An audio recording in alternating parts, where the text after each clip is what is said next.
साहसी बच्चा। यह कहानी है दो बच्चों की जो एक गांव में रहते थे। बड़ा बच्चा 10 साल का था और छोटा 7 साल का। दोनों हमेशा एक दूसरे के साथ रहते, एक दूसरे के साथ खेलते और एक दूसरे के साथ ही घूमते। एक दिन दोनों खेलते खेलते गांव से थोड़ा दूर निकल आए।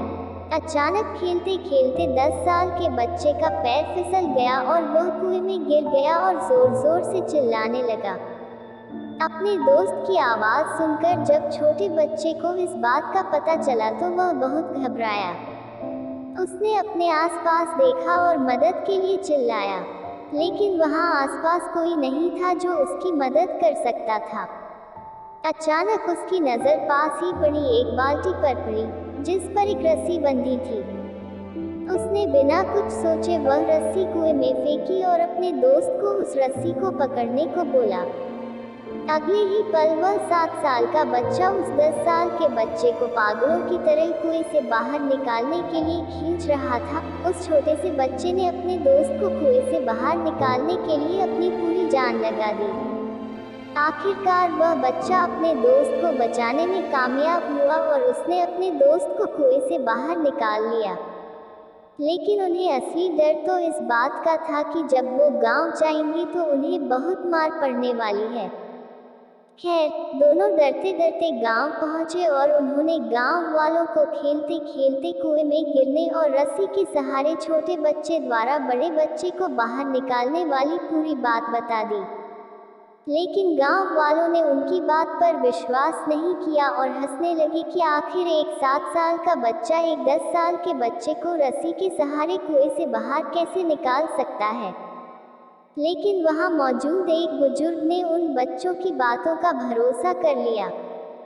उन्हें सब करीम चाचा कहते थे। करीम चाचा गांव के सबसे समझदार बुजुर्गों में से एक थे। गांव वालों को जब करीम चाचा के बच्चों की बात पर विश्वास करने की बात पता चली तो सब इकट्ठे होकर करीम चाचा के पास पहुंचे और बोले, चाचा, हमें तो बच्चों की बात पर यकीन नहीं हो रहा है। आप ही बता दो कि ऐसा कैसे हो सकता है। गांव वालों की बात सुनकर करीम चाचा बोले, बच्चे बता तो रहे हैं उन्होंने यह कैसे किया। बच्चे ने कुएं में रस्सी फेंकी और दूसरे बच्चे को ऊपर खींच लिया।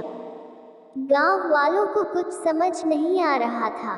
कुछ देर बाद करीम चाचा मुस्कुराए और बोले, सवाल ये नहीं है कि बच्चे ने यह कैसे किया, सवाल यह है कि वह यह कैसे कर पाया। और इसका सिर्फ एक जवाब है कि जिस वक्त वह बच्चा यह कर रहा था उस वक्त उसको वहां यह बताने वाला कोई नहीं था कि तू यह नहीं कर सकता। यहाँ तक कि वह बच्चा खुद भी नहीं, क्योंकि बच्चे को उसका लक्ष्य दोस्त को बचाना था। लक्ष्य को ध्यान में रखकर किए कार्य में सफलता अवश्य मिलती है। दोस्तों, कार्य को तन मन से करना चाहिए। धन्यवाद। दोस्तों, कहानी पसंद आई हो तो लाइक और सब्सक्राइब करना ना भूलें और इसे अपने दोस्तों के साथ जरूर शेयर करें।